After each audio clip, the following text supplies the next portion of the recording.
I traveled to Honolulu now just a few weeks back to meet with Yang Jiechi. It was the same old story.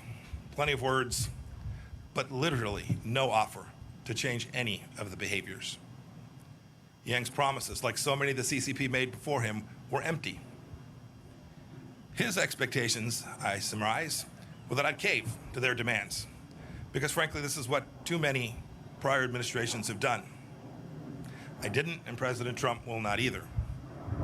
As Ambassador O'Brien explained so well, we have to keep in mind that the CCP regime is a Marxist-Leninist regime. General Secretary Xi Jinping is a true believer in a bankrupt totalitarian ideology.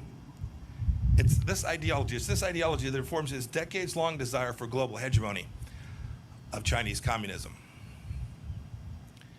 America can no longer ignore the fundamental political and ideological differences between our countries, just as the CCP has never ignored them.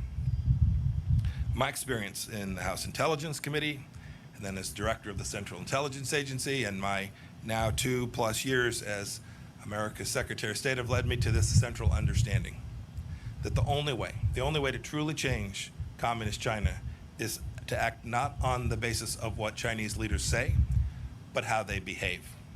And you can see American policy responding to this conclusion.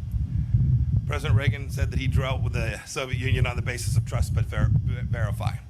When it comes to the CCP, I say we must distrust and verify. We the freedom-loving nations of the world must induce China to change, just as President Nixon wanted. We must induce China to change in more creative and assertive ways because Beijing's actions threaten our people and our prosperity. It's time. It's great to be here today. The timing is perfect. It's time for free nations to act. And if we don't act now, ultimately, the CCP will erode our freedoms and subvert the rules-based order that our societies have worked so hard to build. If we bend the knee now, our children's children may be at the mercy of the Chinese Communist Party, whose actions are the primary challenge today in the free world. General Secretary Xi is not destined to tyrannize inside and outside of China forever unless we allow it. Now, this isn't about containment. Don't buy that. It's about a complex new challenge that we've never faced before. The USSR was closed off from the free world. Communist China is already within our borders. So we can't face this challenge alone.